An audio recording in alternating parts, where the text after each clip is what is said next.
Hello, this is an Algebra 1 video. This is section 7, which is about analyzing tables. And what we want to do is we want to, given a table of values for a continuous function, make predictions about the key features of the graph of that function. So we learned about a lot of key features in section 6, so it's important that if we understand section 6 that we just got to kind of look at something a little bit different. So, the thing about it, guys, is that if I had something like this, like a graph and a table of values, these things mean the same thing, okay? They're the same thing, just different representations. So I'm going to write that out, that these are the same, okay?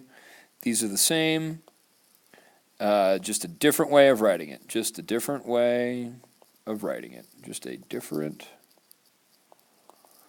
way of writing it. All right? So, we got to be able to go from one to the other and the other, from graph to a table and a table to a graph. So, let's kind of go over here. And I want to talk about what happens when you have a table of values and you're being asked questions about the x-intercept and the y-intercept. So, it gives you this information here where it says, when the output equals 0, the function's graph will have an x-intercept. Okay, output, remember, is another word for a y value, okay? Okay, and so that's what I would say. When y is equal to 0, then you have an x-intercept. So when y equals 0, that leads to an x-intercept, okay? And an x-intercept is where the graph crosses the x-axis, okay?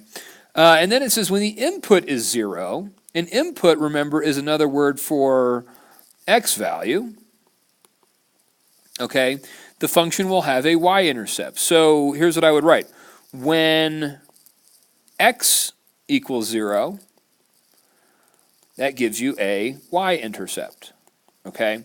And so that's pretty standard. It's just kind of weird. Whenever I think of intercepts, I think of, okay, what makes the other variable 0? Okay, so it's kind of a weird thing here. But let's take a look. Okay, so where are the x-intercepts? Now, before I do anything, okay, this is my x column, this is my y column, even though it says f of x. Remember, f of x is another way of just saying a y value.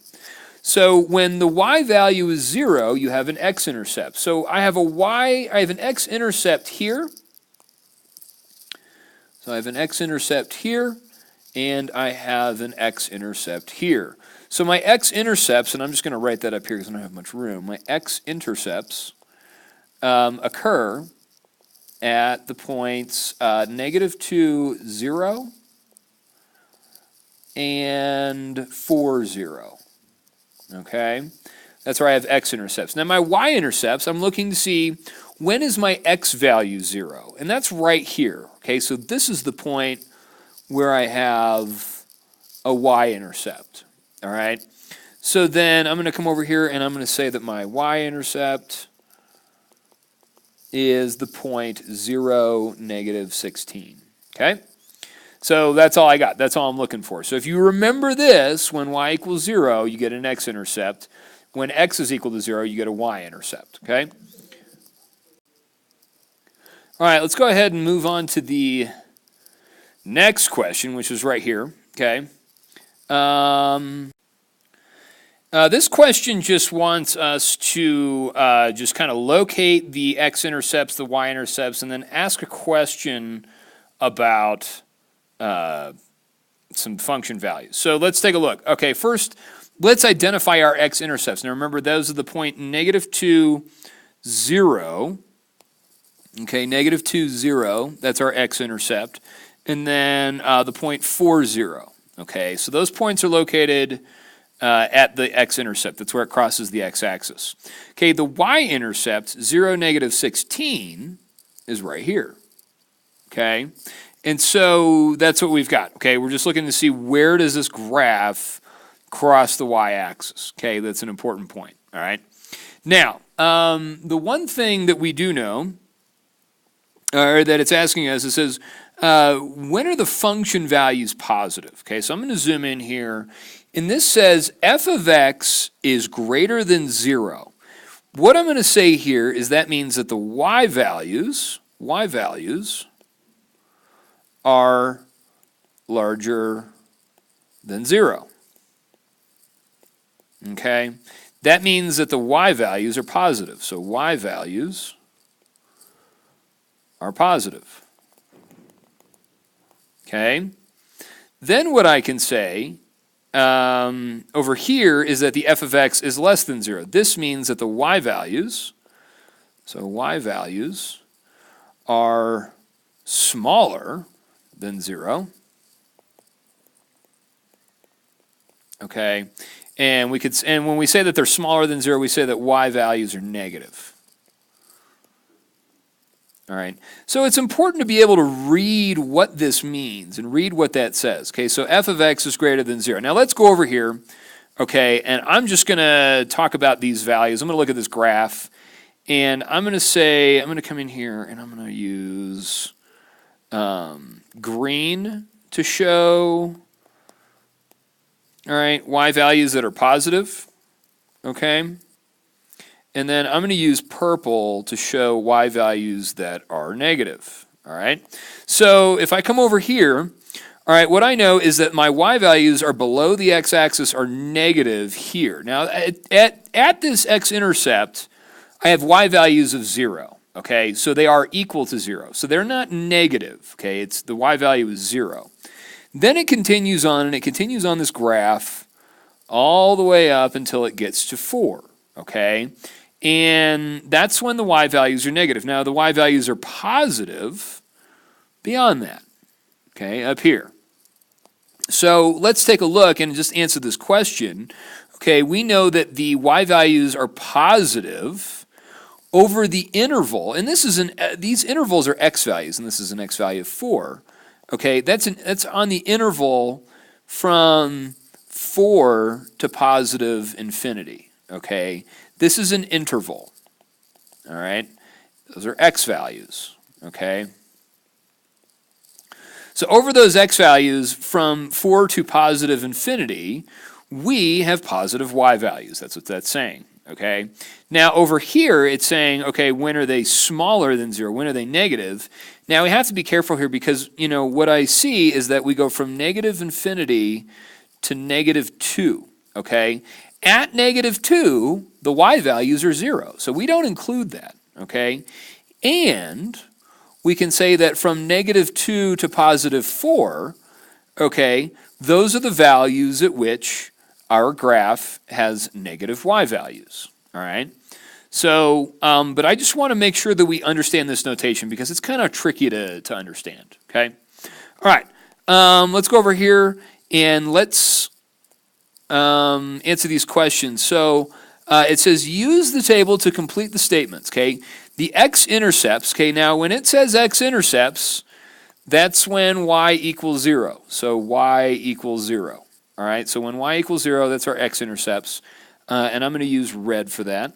So that's when my y values are 0, so that's here, okay, because I have that y value of 0, and that is here because I have a y value of 0.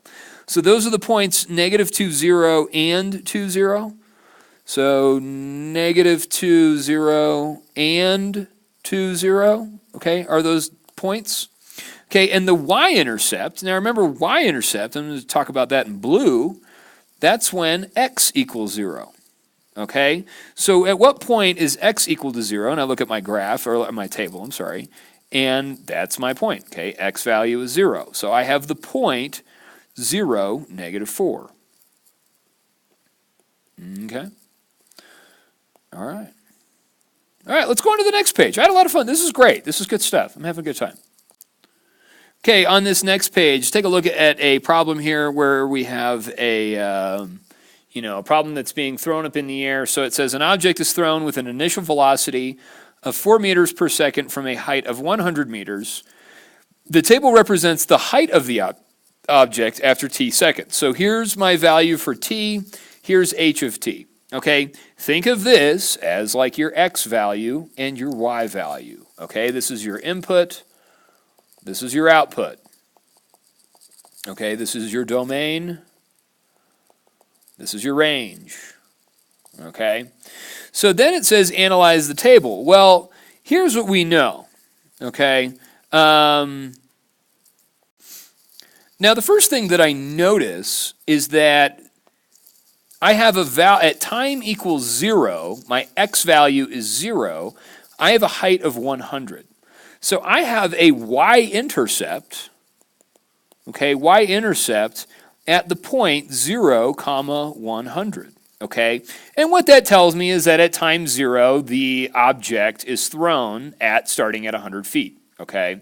And then, let's think about this. As time goes on, okay, as time increases, what happens to the height?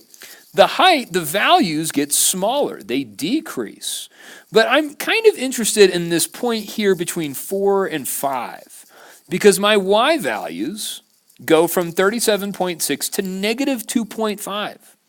Now the question is how do I get this value of negative 2.5 out of a height? So the thing that we need to think about is at some point between 4 and 5 seconds, the height had to hit the ground because you had to have a value of 0 because you go from a positive value to a negative value. So there is an x-intercept at some point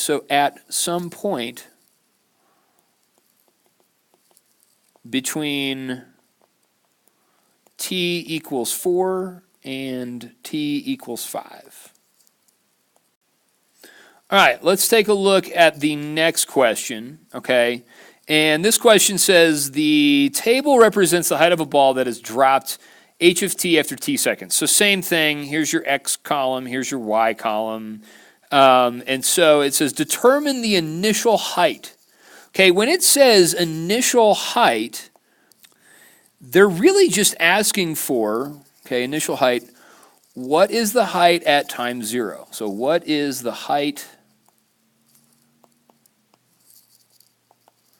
at t equals 0? Okay, that's what that question's asking, okay, or that's just what I ask myself, okay?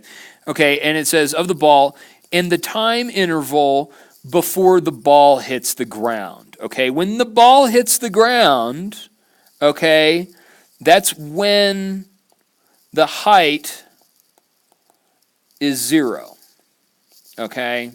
So here's what we know, all right? I know that my initial height is right here at t equals 0. I start off at 150 feet, okay?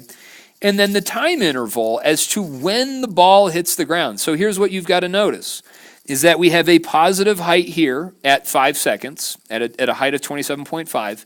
And then at at 6 seconds, we have a negative height.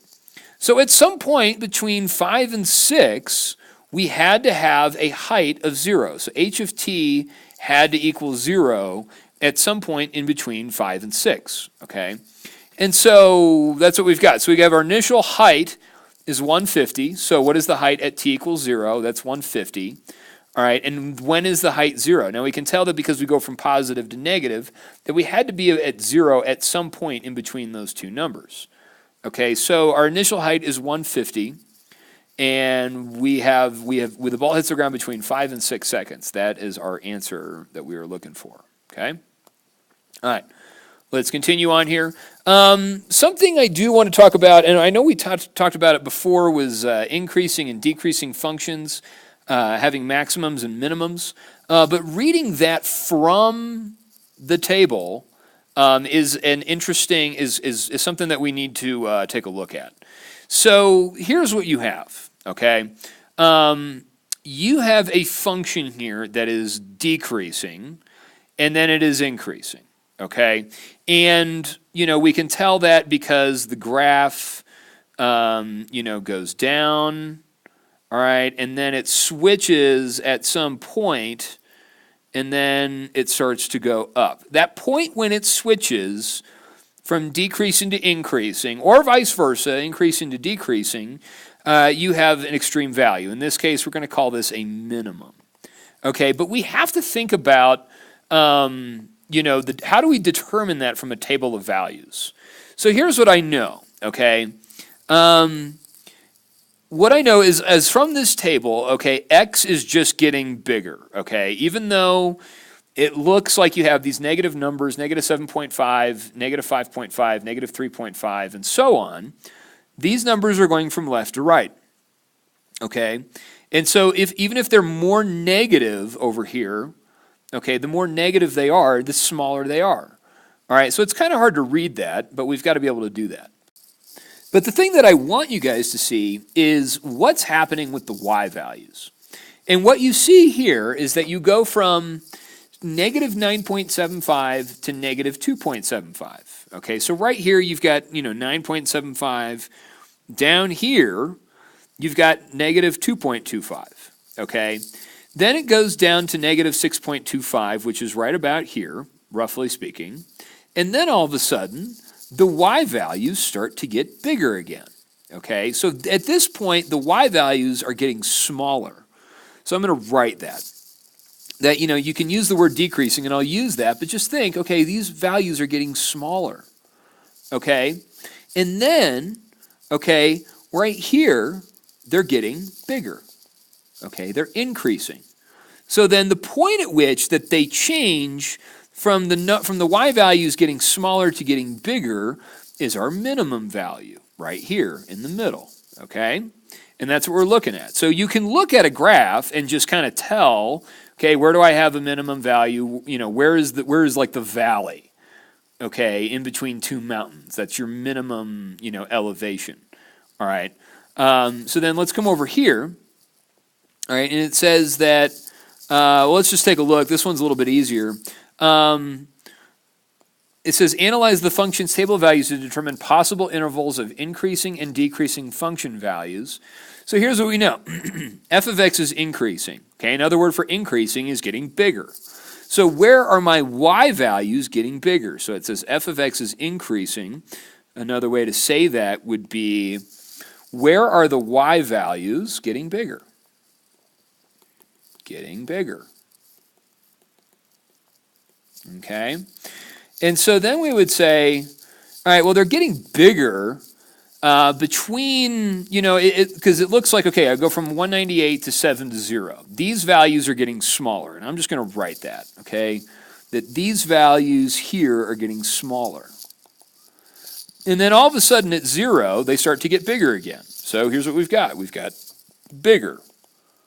All right, another word for getting smaller is decrease. Another word for bigger is increase. All right, so and it says, well, what intervals is this happening? Okay, so we're increasing, our values are getting bigger over the interval starting at 0 and going to 4, okay? So we have this, okay? This is on the interval from 0 to 4, all right? And those are x values, okay? This is the interval at which we increase, okay, right here. All right, the intervals where we're decreasing, where the y values are getting smaller, goes from negative 4 to 0. So I'm going to write from negative 4 to 0. So then our potential turning points, either where we have a maximum or a minimum, is right at that point where they change, okay, from going from decreasing to increasing, and that's at the point 0, 0. Okay, that's a potential turning point. Doesn't mean it has to be, it's just potential. Okay? All right, so now, all right, let's do the same thing, all right, on this one. Here are our x values. Okay, x goes from negative 4 to positive 4. So where is f of x increasing? All right, now before we do anything, let's just kind of think about what's happening here. As I look at these values, I got 198, 54.75, 7, and then negative. These numbers are getting smaller, okay? As x goes this way, the y values here are getting smaller. So I'm going to write that these values here, all right, they get smaller, okay, which means they're decreasing. All right, and then, all right, it looks like, we kind of bottom out at negative 0.75. We go to 0, we go to 1.75, 21, 98.25, and then 298. So at this point, we're getting bigger. We're getting big. So where are we, the question says, where is f of x increasing? So where are the y values getting bigger? And I would say that they start getting bigger at negative 1 to 4. okay? That's because these numbers bottom out here and they start to get larger. So I'm going to say that we're increasing from -1 to 4, okay? And then our function values are decreasing from -4 to 1, okay? So let's write that. So from -4 to 1. All right, so then our potential turning point is the point at which they stop getting smaller and start to get bigger. So kind of right in the middle. And that's the point, -1, comma, -0.75. All right, and that's just what we're looking for. All right. All right, let's take a look at the next couple of questions. All right, it says, which table shows a function that is decreasing over the interval from -2 to 0? So where are the y values getting smaller? So here, so from -2 to 0, I notice that I go from 0 to -5 back to 0, okay? Here they get small, all right, but then here they get big, all right? And that's not what we're looking for. We're looking for numbers that are continually just getting smaller, all right?